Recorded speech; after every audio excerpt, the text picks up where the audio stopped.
Think about and ask yourself, what would your funnel look like in its simplest form?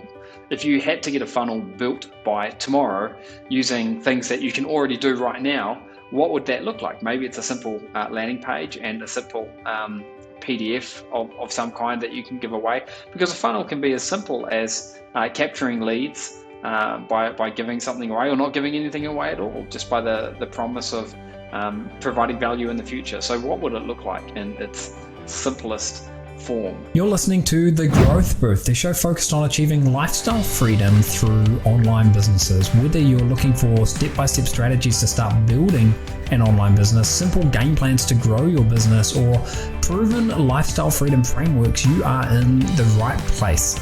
Stay tuned and be sure to join the thousands of listeners already in growth mode.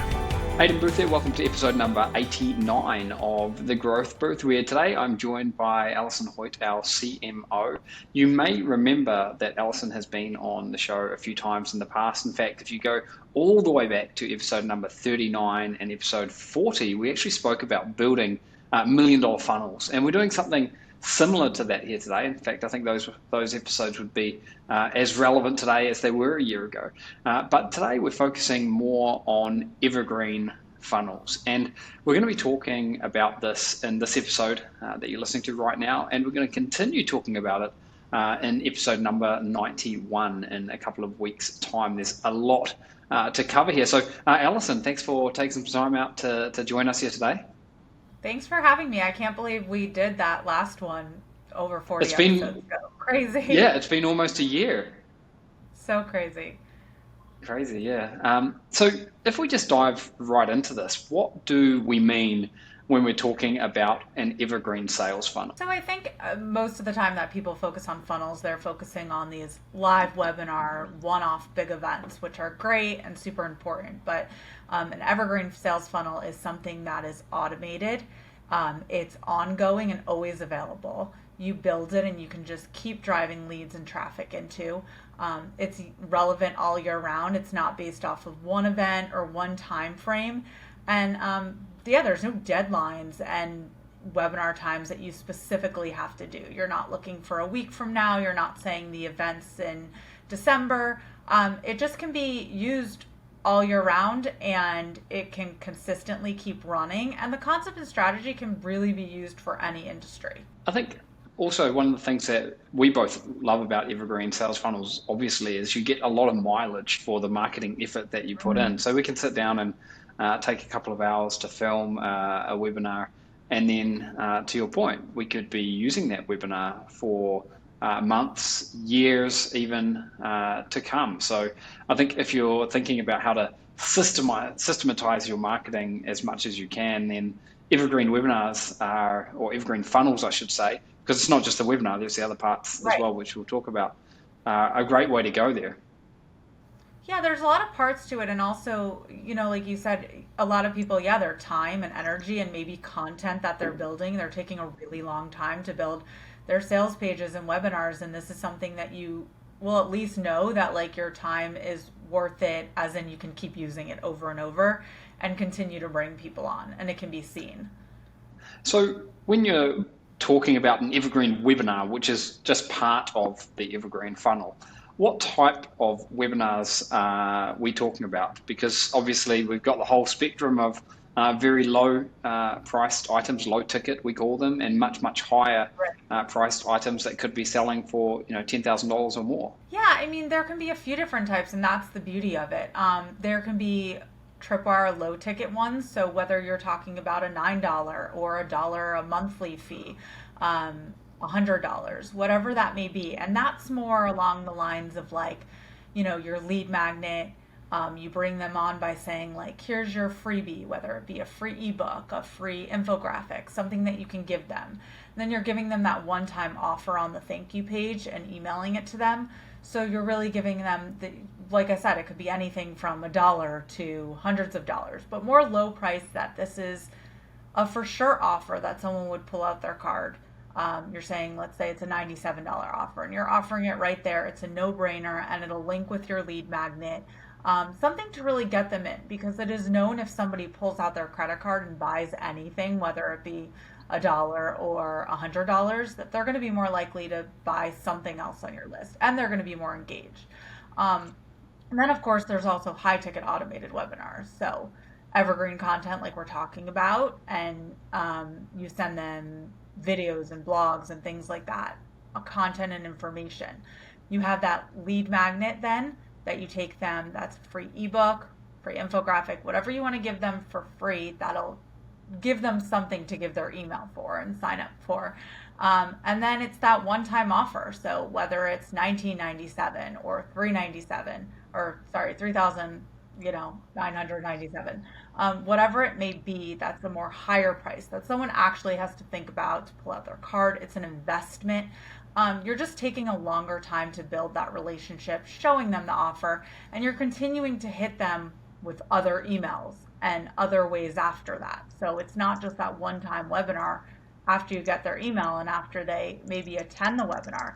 You're continuing to hit them with follow-up emails and, different kinds of sales pages and things to really show them and prove to them that this is something worth investing in. So really, evergreens can be anything from $1 to thousands of dollars, and that's the beauty of it. I guess, the other beauty of it is it might not make sense to jump on a webinar and spend a lot of time and energy, selling something at a very, very low price point if you're doing it live. But if you know that you can recycle that workout and turn 2 hours of filming a webinar into thousands of hours of playback, then that's where I think it can make sense for very low ticket items, where a live webinar maybe wouldn't really make sense for low ticket items. What do you think about the difference between conversions? Because some people might be listening to this and thinking, oh, this all sounds good and well, but an automated evergreen webinar is never going to convert at the same level as a live webinar. And it won't, because of course nothing's like the energy, and of course this and can speak on this, nothing's like the energy of being live and being able to sell, something real time and the excitement of an offer closing. But what a live webinar doesn't do is give you that consistent revenue flow. And it doesn't give you the consistent leads coming in. So just because somebody does a webinar or a live webinar a few times a year, that may be their only lead gen source. But if you continue to do this, you're getting names, you're getting buyers coming in, you're building your list, you're building engaged people. There's also, it's scalable, very scalable. So you're running this through ads or other partners running it to their list, or people are consistently find it and are interested in it. So it's pretty scalable. It's not like that few times a year. It's consistently running, scalable. Once it's set up, you can run it on autopilot, which is really nice because that's not the case a lot of the times in live webinars. It's a lot of more manual work. And this is, somebody signs up, they get an automated sequence from you, they get the follow-ups, they get the replays and the encores. Everything's done beforehand. So it is a lot more setup, I think, beforehand, but then that's continuously going, which is nice. It's great for building your list like we discussed. The biggest appeal to me, like I said, is the list building.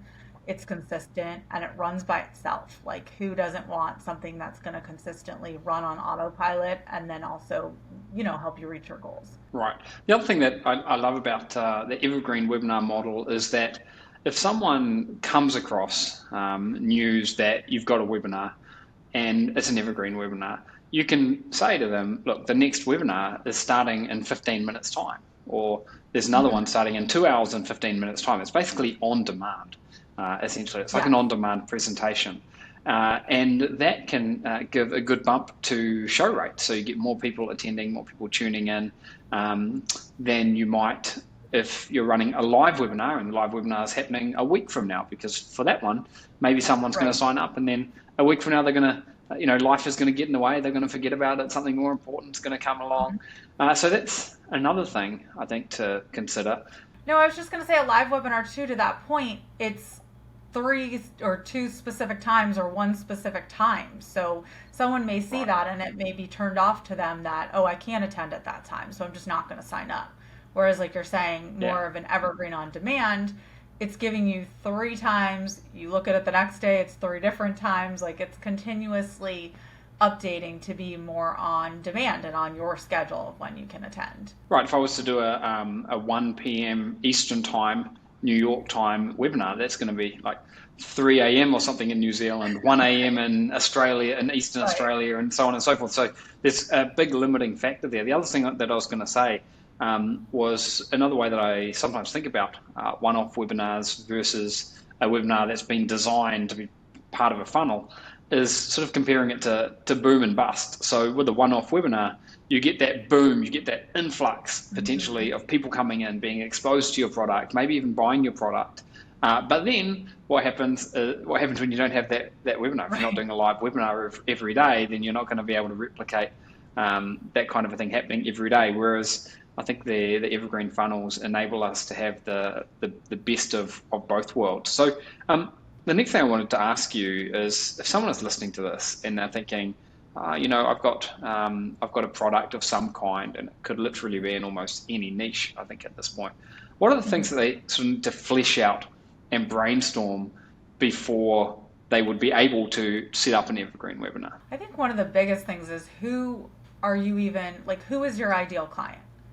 Because one of the things that we didn't mention of one of the benefits of this is how scalable it can be. And your ideal client is going to help you to know what platforms to be advertising on, where to push this out to, how to talk to the person. If you don't have that, like you're going to be missing a huge audience that you may be able to target. So really fleshing out who your ideal audience is, where you should be promoting this to. There's plenty of places, but you just have to nail that down. The unique value proposition. What are you offering that's different than anybody else? And I'm sure you could talk on all that a lot more too, but it's like, what are you offering that's different than somebody else that may be offering this same topic or evergreen webinar? And how are you differentiating yourself?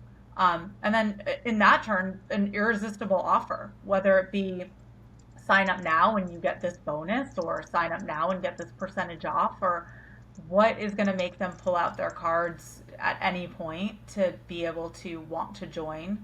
And then how will you get eyes on your offer? Like I mentioned, there's a lot of platforms, lots of social media or organic traffic or people you can partner with. But it's good to brainstorm beforehand so you're not doing your evergreen webinar and then sitting there like, okay, great, I did it, but how am I going to now, like, what's my budget? How am I going to get eyes on it? All that's great, but worth nothing if you can't get people to actually see it.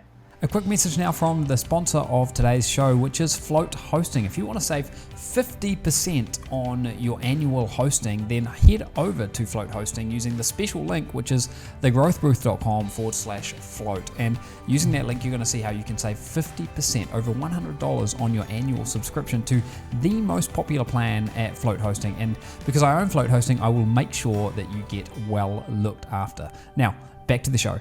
I think like so often is the case with any kind of marketing, it really pays dividends in doing this due diligence, doing a bit of this hard work up front, because there's nothing worse than going through and spending all the time building what might be the best webinar. And I keep saying webinar, but really it's a complete funnel, the best funnel in the world. And then one of these sort of ingredients is off a little bit, like you're advertising to the wrong people because you haven't fleshed out who your ideal client is, or you've made a miscalculation in your estimate for what it's going to cost or how you're going to get the traffic eyeballs coming in and going through your funnel. So I think doing this a little bit of due diligence, putting a little bit of thought into these types of things early on pays off dividends big time. A couple of other thoughts around that. So thinking about the ideal client, something that both Allison and I do a lot of is thinking in terms of creating an avatar. And an avatar is a profile, essentially, of who your ideal customer or client is. And it should be something that you can write out on a one-page piece of paper. You could do it in bullet point form if you want. And you could say, my ideal customer is a 50-year-old male who lives in rural North America, and his hobbies are camping, and spending time with kids. He's typically got 2 to 3 kids, and this, that, and the other. And this this avatar might work an office job where they make $100,000 a year. This kind of a thing where you're building out a demographic. Yeah. You can understand what makes that person tick. You can speak their language, and it makes it so much easier when designing these funnels because you can speak to that person exclusively at the expense of everyone else. And sometimes people say to us, how did you get your funnel to work? And one of the ways we get the funnel to work is by speaking specifically to one very specific group of people and knowing who they are. So I think the avatar exercise is great for that. And you don't have to have it perfect. You can, doing a, half good, if you like, job, halfway job on that is still better than nothing. In terms of the irresistible offer, the thing that I always think about when I'm designing offers and webinars and so forth is I want to make my offer so good that people would be willing to pay 10 times what I'm selling it for. So if I've got something that's being sold for $100, that's the price, then I want my offer to be so good that people would think it would be a complete no-brainer to purchase that for 10 times the price, or $1,000 in that case. And then going beyond that, also adding in things which continue to make a no-brainer, so eliminating risk. So what happens if I'm selling a dog training boot camp, if that's my product? And I can be doing this as an affiliate, by the way. You don't have to be Right. You don't have to be a product vendor yourself to be able to use these funnels. But if I'm selling a dog training boot camp and an online info product as an affiliate, then is there a way that I can mitigate risk? Is there a way that I can offer money back guarantees? Is there a way that I can make sure that the person can feel confident, comfortable in making that decision? So lots and lots to think about there. Anything else that comes to mind about this part of fleshing things out and brainstorming there, Alice? Well, I also just want to say I love the example you gave about the value proposition, because I think a lot of people sometimes are thinking, oh, I'm giving too much, or oh, I'm worth more, and although you are, like you said, you want that offer to seem like that to everybody.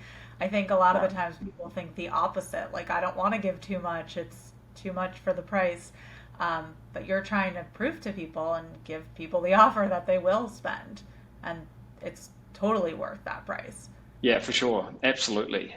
So I guess building upon this, we've got things like fleshing out the details and a funnel outline. Have you got any thoughts that we could share with folks around how to approach that? For me, I know something that, and Aidan will attest to this, and I'm super organized. Like, I use project plans and I use Asana to do this. And for me, it's really big to make sure everything's fleshed out from, okay, start from the very beginning. What do you need before you even start? What is the details you need?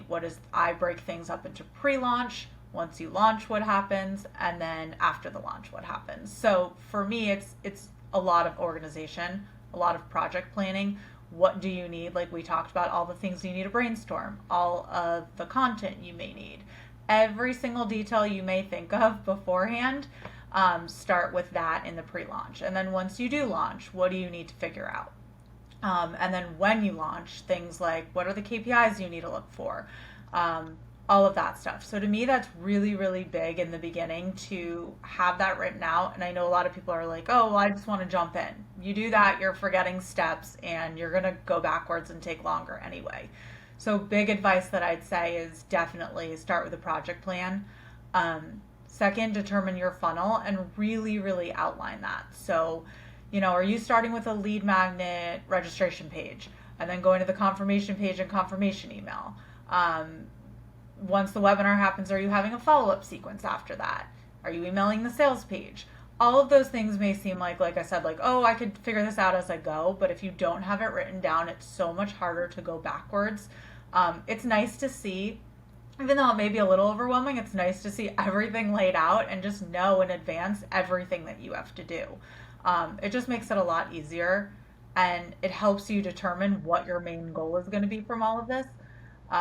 There's a lot that goes into it, lots of moving pieces. So it's nice to see what the main goal is, what KPIs you're trying to hit, what the point is of all of this, if it's to hit a certain CPL or if it's to bring in a certain amount of leads or a certain amount of sales and break even. Just determining all of this up front. And on that note, when you also outline your funnel, is really determining the value. So what is the pricing? Are you having upsells? Are you having downsells? What are you going to do if they don't buy your offer? Are you going to try to sell them, whether you're doing an affiliate offer or your own, like, are you going to try to sell them something else after? Just really every single aspect of, yes, they bought, no, they bought, where do they go from there? So like I said, it can seem overwhelming, but it's so much easier if you figure this out in the first place than going backwards afterwards. Yeah, I think if someone's listening to this, they might be thinking, oh, wow, it sounds like there's so much to do here. And I think there are a lot of items, but one thing I'll say is there might be like a large list of items, but none of them are overly complicated. So yeah, there's a lot of stuff to do, but there's not a lot of difficult, technical, complicated things to do. The other thing that I'll say is, with this kind of marketing, you really do get compensated in proportion to the time and the effort that you put in. And this is one of the most scalable, lucrative forms of marketing that we know of, for sure, because you just get so much bang for your buck. You get so much mileage out of a handful of pages. And your funnel might consist of 4, 5, 6 pages. It could have 50 pages in it, but a really, really simple one to get you going. They might have a landing page where traffic goes to, and the traffic that lands on that page might sign up to get a free report. In that free report, they might then sign up to a webinar, or maybe on that landing page at the very beginning, they'll sign up to the webinar, and because they sign up to the webinar, just as a thank you, they'll get a free report. So there's lots of different ways that you can sort of piece this together. And one of the things that we find is every time we build out a funnel, we need to do a little bit of sort of testing to find the optimal combination and sort of crack that code, as it were. I think one thing I'd say is it's a good idea to do a mind map or just a brain dump of all your ideas of how you might want the funnel to look. And you can do this by scribbling on a piece of paper, by jotting something down in like a Google document or something. And if you are unfamiliar about how a funnel in your niche could work, then one of the best things you can do is to spy on other people in your niche, other companies, other entrepreneurs, whatever it may be, that have already set up some kind of a funnel, because you could use what they've done as a starting point for fleshing out your own funnel and eventually putting your own stamp on it. So I guess the final thing that I sort of want to add here before we start wrapping up is, don't be overwhelmed or thrown off by this. The payoff can be enormous when you get a funnel dialed in, and it's something that can work in pretty much every niche, I think, that I can imagine. And we see them also, we've seen funnels working even long before the internet was around. We would get a brochure of some kind in the mail about some seminar that was happening at the local town hall, and then people would go along to that and they'd buy something. It was the same thing. It was just offline. So